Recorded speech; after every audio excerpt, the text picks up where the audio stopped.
वीना और उसकी बड़ी बहू आयुषी एकदम सीधे साधे हैं, जिसे कोई भी आदमी बेवकूफ़ बना सकता है।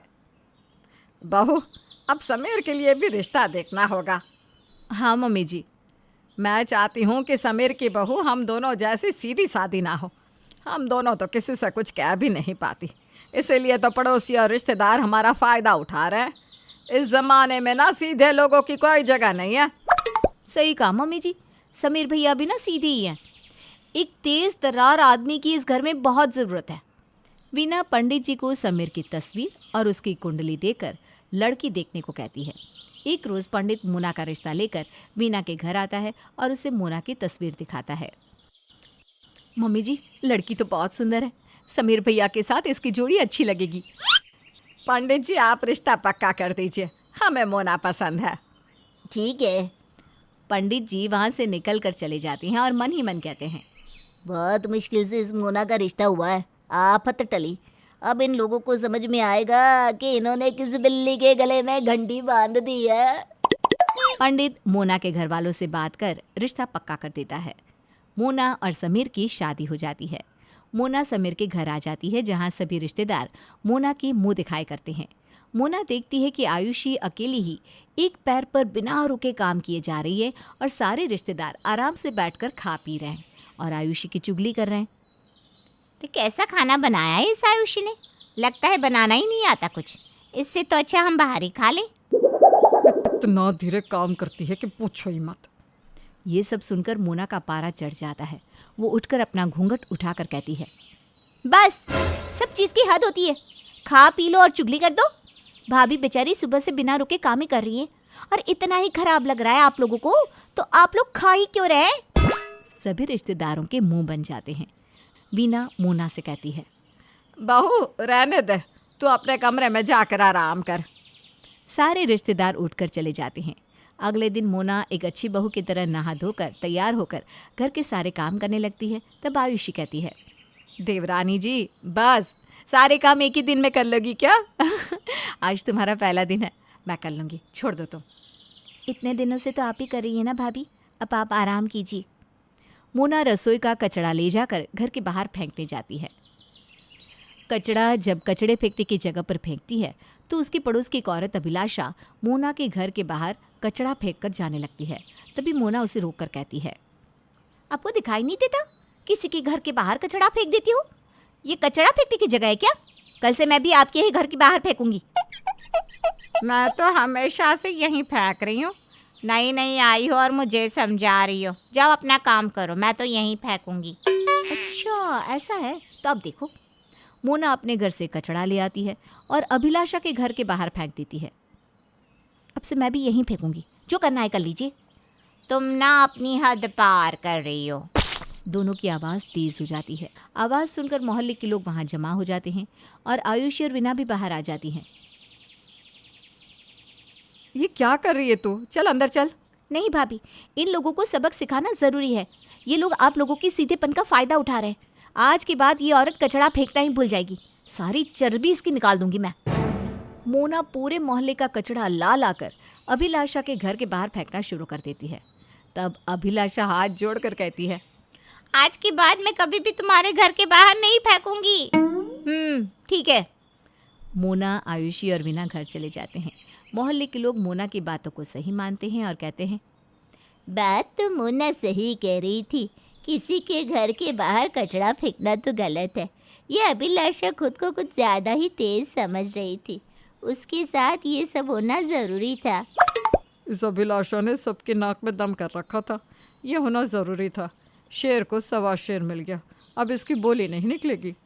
इसी तरह दिन बीतने लगते हैं और एक रोज़ वीना की ननद उमा उसके घर आती है और वीना अपनी बहुओं से कहती है, आज मेरी ननद आ रही है, तुम दोनों ऐसा कोई काम मत करना जिससे उन्हें बुरा लगे, और जल्दी जल्दी सारा काम निपटा लो। जी मम्मी जी। जी मम्मी जी।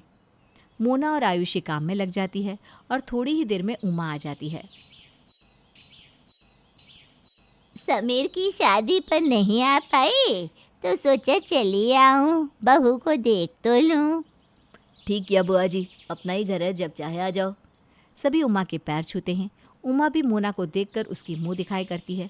फिर सभी नाश्ता कर अपने अपने काम में लग जाते हैं और उमा वीना से कहती है, भाभी, अब इस घर का बंटवारा कर दो। इस घर में एक हिस्सा मेरा है और मुझे मेरा हिस्सा चाहिए।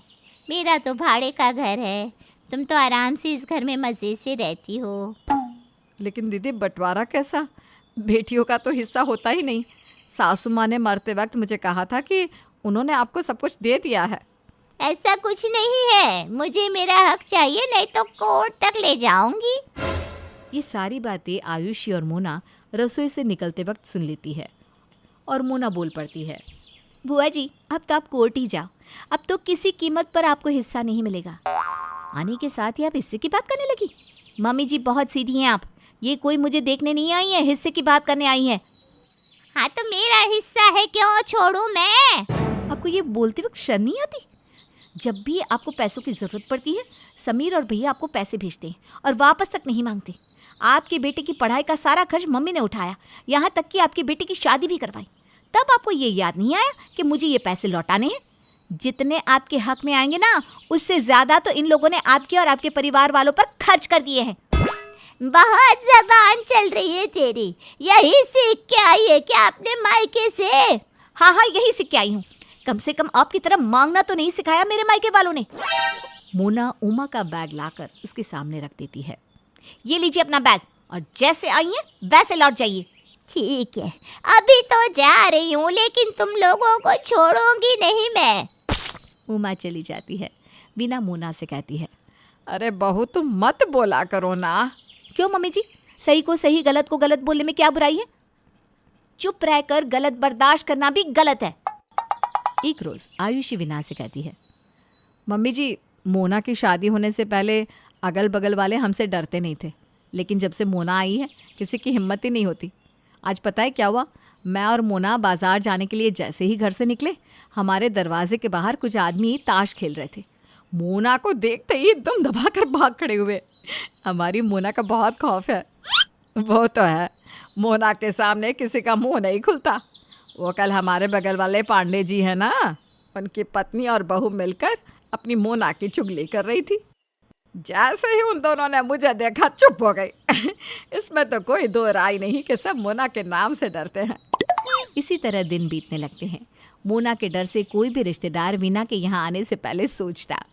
मोना के खौफ के कारण मोहल्ले के लोग भी वीना और उसके परिवार को कुछ कहने से डरते हैं। एक दिन मोना अपने मायके गई होती है। ये बात वीना के कुछ रिश्तेदारों को पता चलती है और वो वीना के घर आकर धमक जाते हैं। बहुत दिनों से आना हुआ हमारा। बहू, तुम्हारे हाथ के आलू के पकौड़े खाने का मन कर रहा है। हाँ भाभी, मुझे भी आपके हाथ का पुलाव और तड़का बहुत पसंद है। अब दोपहर में यही बनाना। अभी तो हम लोग आराम से 2-3 दिन रहेंगे। हाँ हाँ, आपका ही घर है, जो खाना होगा मैं बना दूंगी। सभी हॉल में आराम से बैठ जाते हैं और ताश खेलने लगते हैं। वीना और आयुषी उनकी खातिरदारी में लग जाती है, यहाँ तक कि पानी भी उनके हाथों में पकड़ाती है। ऐसा मज़ा और कहाँ, आराम से बैठकर खाओ और सेवा करवाओ। ये मोना के इस घर में आते ही ना सब गड़बड़ हो गया, वरना इन दोनों सास बहू को कोई भी बेवकूफ़ बना सकता है, इनका इस्तेमाल कर सकता है। फिर आयुषी पकोड़े ला कर देती है और सब मज़े ले लेकर खा रहे होते हैं। इतने में ही मोना घर लौट आती है और मोना को देखते ही सभी रिश्तेदारों के होश उड़ जाते हैं और बिना कुछ कहे भाग खड़े होते हैं। उनकी इस तरह गायब होने से मोना, आयुषी और वीना जोर जोर से हंसने लगती है। कंचन की देवरानी सुहाना एक बैडमिंटन खिलाड़ी है, लेकिन उसके मायके वालों ने उसकी शादी करवा दी। पर शादी के बाद भी सुहाना का बैडमिंटन खेलने और देश के लिए मेडल लाने का सपना ख़त्म नहीं हुआ। इसमें उसके पति और ससुराल वालों ने उसका साथ दिया। उसकी सास बेला उसे रोज़ सुबह 4 बजे उठाने आ जाती है। बहू सुहाना, 4 बज गए हैं, उठ जा बेटा, तुझे रनिंग करना है और फिर प्रैक्टिस भी करना है ना। अपनी सास की आवाज़ सुनकर सुहाना एकदम उठकर खड़ी हो गई और वो अपनी सास से कहने लगी, माँ जी, आप बहुत अच्छी हो। इतने दिनों में एक भी दिन ऐसा नहीं रहा जब आपने मुझे टाइम पर उठाया ना हो। अरे बहू, तेरे जेठ और तेरे पति ने तो मेरा नाम रोशन किया नहीं, सादी सी जिंदगी जी रहे हैं, लेकिन अब तो मुझे तुझसे भी उम्मीद है, तू ही मेरा नाम रोशन करेगी बहू। सुहाना बेला को मुस्कुरा कर देखती है और वहाँ से चली जाती है। जब अपनी प्रैक्टिस खत्म करके वापस घर आई तो उसके पीछे पीछे उसका पति तनय हाथ में दूध का डिब्बा लिए आ रहा था। सुहाना ने तनय से कहा, तनय, आप रोज सुबह इतनी दूर गाय का दूध लेने क्यों जाते हो? नुक्कड़ वाली दुकान से ले लिया करो ना। अरे तुम्हें अपनी हेल्थ का भी ध्यान रखना चाहिए। नुक्कड़ वाली दुकान से तो थैली वाला दूध ही मिल सकता है, लेकिन गाय के दूध से अच्छा कोई और दूध है ही नहीं। इसलिए मैं गाय का शुद्ध दूध लेकर आता हूँ, वो भी बिना किसी मिलावट के। और हाँ, इस बात की तुम ना चिंता मत करो, बस अपने खेल पर ध्यान दो। थोड़ी देर बाद बेला ने अपनी बड़ी बहू से कहा, कंचन बहू, जल्दी से नाश्ता बना दे, और हाँ, सुहाना के लिए अंडे भी उबाल देना। जी ठीक है माँ जी, अभी बना देती हूँ। कंचन ये बोलकर किचन में चली तो गई, लेकिन वहाँ जाकर बड़बड़ाने लगी, अच्छी खिलाड़ी देवरानी मिली है मुझे। सारे घर वाले इसके नखरे तो ऐसे उठाते हैं मानो सारे अवार्ड यहीं जीत कर लाएगी। महारानी को सुबह 4 बजे उठाते हैं, दूध भी इतनी दूर से लेकर आते हैं इनके लिए, और तो और इसके लिए खाना भी मुझे बनाना पड़ता है। कंचन ये सब बोल ही रही थी, तभी उसके पति मुकुंद ने उसे आवाज़ दी, अरे कंचन, नाश्ता ला रही हो या नहीं? अब इन्हें क्या आफत मच गई नाश्ते की, एक के बाद एक काम देते ही रहते हैं। अब ला रही हूँ बाबा, ला रही हूँ।